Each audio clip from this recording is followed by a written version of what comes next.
کہ بات یہ ہو رہی تھی اس آیت پاک کی روشنی میں کہ ان الذین کفروا سواء علیہم اانذرتہم ام لم تنذرہم لا یؤمنون، بے شک وہ لوگ جو کفر میں راسخ ہو چکی ہیں ان کے حق میں برابر ہے، خواہ آپ ان کو ڈرائیں یا نہ ڈرائیں وہ ایمان نہیں لائیں گے۔ اور اللہ تعالیٰ نے یہ کس کو فرمایا؟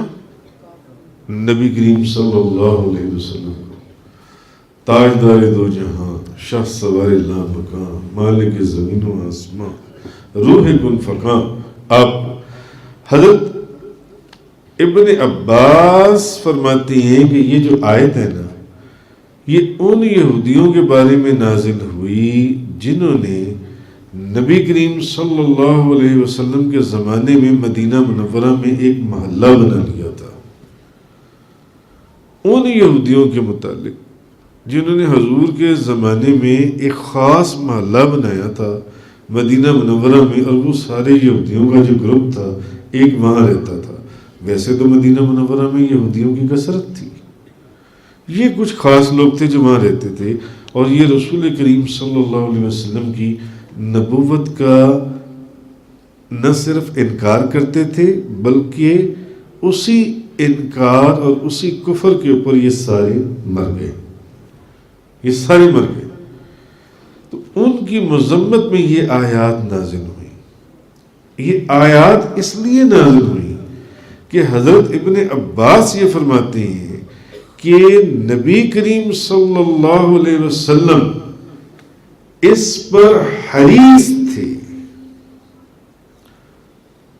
لالچ کی حد تک، نبی کریم صلی اللہ علیہ وسلم اس پر حریص تھے کہ یا الہ العالمین سب لوگ ایمان لے آئے، سب لوگ ایمان لے آئے، سب لوگ ایمان لے آئے، اور ہدایت میں نبی پاک صلی اللہ علیہ وسلم کی اتباع کریں۔ تب اللہ تبارک و تعالیٰ نے آپ کو یہ خبر دی کہ محبوب یہ لوگ ایمان نہیں لائیں گے، یہ لوگ ایمان نہیں لائیں گے۔ وہی لوگ ایمان لائیں گے جن کے لیے ازل میں ایمان لانا مقدر ہو چکا ہے، اور وہی لوگ گمراہ رہیں گے جن کے لیے ازل میں شقاوت لکھی جا چکی ہے۔ اور بعض تفاسیر کے اندر ہے کہ اس کے اندر بعض وہ کافر تھے جو معین کافر تھے، ابو لہب، ابو جہل، ولید بن مغیرہ اور علماء یہود وغیرہ۔ کہنے کا مقصد یہ تھا کہ نبی کریم صلی اللہ علیہ وسلم ما کان وما یکون کا علم رکھنے والے، وہ جانتے تھے کہ یہ ایمان نہیں لائیں گے، مگر کیا پھر بھی نبی کریم صلی اللہ علیہ وسلم ان کو تبلیغ فرما رہے تھے یا نہیں فرما رہے تھے؟ بتائیے۔ حالانکہ حضور جانتے تھے کہ یہ لوگ ایمان نہیں لائیں گے، نہیں لائیں گے یہ ایمان۔ اچھا، اب یہاں پر بھی ایک سوال یہ پیدا ہوتا ہے کہ جب یہ کفار تبلیغ کے باوجود اسلام قبول نہیں کریں گے تو پھر ان کو تبلیغ کرنے کا فائدہ کیا ہے؟ نبی پاک صلی اللہ علیہ وسلم جانتے تھے یا نہیں جانتے تھے کہ یہ ایمان لائیں گے یا نہیں لائیں گے؟ جانتے تھے نا۔ تو جب آپ جانتے تھے کہ یہ ایمان نہیں لائیں گے تو پھر ان کو تبلیغ کرنے کا فائدہ کیا تھا؟ بتائیں۔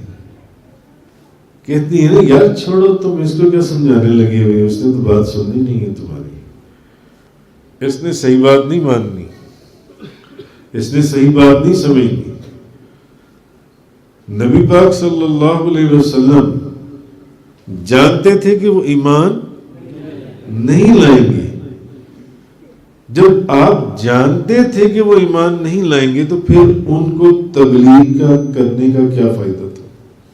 یہ حضور کی رحمت کریمی تھی، واقعی وہ حریص تھے کہ نہیں مولا سب لوگ ایمان لیے۔ حضور کوشش کرتے تھے، حضور کوشش کرتے تھے، مگر ایک اس میں حجت تمام کرنے کی غرض بھی تھی کہ کل کو کہیں قیامت والے دن اللہ کی بارگاہ میں یہ نہ کہہ دیں کہ ہمیں تو کسی نے ہدایت کا پیغام دیا ہی نہیں تھا۔ کل کو خدا کی بارگاہ میں یہ نہ کہہ دیں کہ ہمارے تک تو کوئی رسالت کا پیغام آیا ہی نہیں تھا، ہمیں تو مولا کسی نے تیری پہچان کروائی ہی نہیں تھی، کہیں قیامت کو یہ نہ کہہ دیں۔ اس لیے حضور ان کو تبلیغ کرتے ہیں، اس لیے بھی ان کو